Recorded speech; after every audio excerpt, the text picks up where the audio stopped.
नमस्कार, मैं रवीश कुमार। बिहार में वोटर लिस्ट को लेकर इतना बड़ा प्रशासनिक अभियान शुरू हो चुका है। इसे लेकर मीडिया में कहीं भी ढंग की चर्चा तक नहीं है।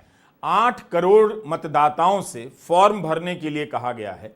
किसी से प्रमाण पत्र मांगा जाएगा, किसी को 2003 की मतदाता सूची केवल संलग्न कर देनी होगी और किसी को माता या पिता से जुड़े प्रमाण पत्र देने होंगे। यानी हर मतदाता को इस प्रक्रिया में शामिल होना है। जाहिर है उनकी बात मीडिया में प्रमुखता से नजर आनी चाहिए थी। क्या यह इतना मामूली अभियान है कि विपक्ष की प्रेस कॉन्फ्रेंस के साथ ही इसे भुला दिया गया? अब इन सवालों के जवाब कैसे मिलेंगे? या तो चुनाव आयोग दिल्ली में प्रेस कॉन्फ्रेंस करे, सारे सवालों के जवाब दे, मगर ऐसा नहीं हुआ। चुनाव आयोग के काम में ऐसी क्या गोपनीयता है कि उसके पक्ष को सूत्रों के हवाले से रिपोर्ट किया जा रहा है? अगर अभियान पूरे देश के लिए शुरू हुआ है तो केवल बिहार में क्यों हो रहा है? इसकी घोषणा क्या प्रेस नोट से करनी चाहिए थी?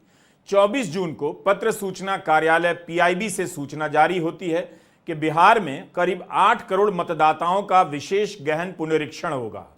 यह सूचना भी शाम 7:30 बजे के बाद जारी की जाती है। 1 जुलाई को तृणमूल कांग्रेस के सांसदों ने चुनाव आयोग से मिलने के लिए समय मांगा। उनके आने के पहले चुनाव आयोग के मुख्य दरवाजे पर सुरक्षा के इस व्यापक इंतजाम को आप भी देखिए। तृणमूल कांग्रेस से कितने सांसद आएंगे इसकी संख्या तो पहले से तय होगी, तब भी इतनी भारी सुरक्षा। तृणमूल कांग्रेस का दल आया भी और अपनी बात बताकर चला भी गया, लेकिन सुरक्षा की तैयारी देखकर लगता है कि जैसे आयोग नहीं जंतर मंतर पर मिलने लोग आए हों। पूरे देश के लिए इतना बड़ा अभियान लॉन्च हो रहा है, कायदे से चुनाव आयोग को व्यापक प्रेस कॉन्फ्रेंस करनी चाहिए थी। आखिर चुनाव आयोग जैसी संवैधानिक संस्था के पास छिपाने के लिए क्या हो सकता है? आयोग तो तटस्थ अंपायर है, उसका तो किसी से लेना देना नहीं। तो फिर सवालों के जवाब दिए जाते तो क्या बेहतर नहीं होता? जिस तरह से 2024 के चुनाव के पहले तत्कालीन मुख्य चुनाव आयुक्त राजीव कुमार ने कहा था, चुनाव आयोग का एक ही नारा है, डिस्क्लोजर डिस्क्लोजर डिस्क्लोजर। मगर आयोग के गेट पर पुलिस को देखकर कोई भी कहेगा क्लोजर क्लोजर क्लोजर। पारदर्शिता के पक्ष में है चुनाव आयोग हर तरीके से। हमारे 3 ही पिलर हैं। Number 1, disclosure disclosure disclosure. Anything we do in the commission and anything our district magistrate down the line in the election process do is based on 2 pillars: disclosure disclosure disclose everything to the public, to the voter have right to know everything what we are doing, how we are doing, and therefore we end all our press conference, all our visits with the press conference, so that you can ask those questions, even including questions like credibility of the commission. Very openly you can ask. क्या चुनाव आयोग इतने बड़े पैमाने पर voter list के गहन पुनरीक्षण को लेकर पारदर्शी है? राजीव कुमार अब मुख्य चुनाव आयुक्त नहीं हैं, सेवानिवृत्त हो चुके हैं।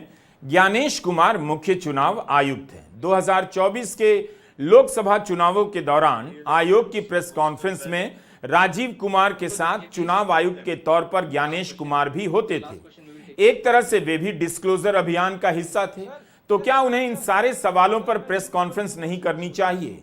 दिल्ली में प्रेस कॉन्फ्रेंस करते और बताते कि इतनी जल्दी अचानक से बिहार में यह क्यों किया जा रहा है? जब कहा जा रहा है कि पूरे देश में होगा तो पूरे देश में क्यों नहीं हो रहा, केवल बिहार में ही होता हुआ क्यों नजर आ रहा है? क्या कोई सर्वदलीय बैठक हुई है? अभी तक कोई सर्वदलीय बैठक नहीं हुई है। और हम सब लोगों ने जब पिछले बार प्रेस कॉन्फ्रेंस किया था तो हमने कहा था कि हम लोग समय लेंगे चुनाव आयोग से। कई बार हम लोगों ने समय मांगा चुनाव आयोग से। कल भी हम लोगों ने समय मांगा है चुनाव आयोग से, लेकिन अभी तक कोई कंफर्मेशन जो है हम लोगों को नहीं मिला है। अब कितना दिन ही बचा है इस अभियान को? 1 महीने के अंतर्गत जो है ख़त्म करना है। 5-6 दिन हो चुके हैं। हम लोगों ने सवाल उठाए हैं, क्लैरिटी नहीं है। और इन्हीं अभियान के दौरान कई बार दिशा निर्देश, गाइडलाइंस, डॉक्यूमेंट्स, टाइम फ्रेम जो है उसमें बदलाव किया गया है, लेकिन चुनाव आयोग अभी तक हम लोगों को इन मुद्दे पर जो गंभीर मसला है, लोकतंत्र में संविधान ने गरीबों को, हम सब लोगों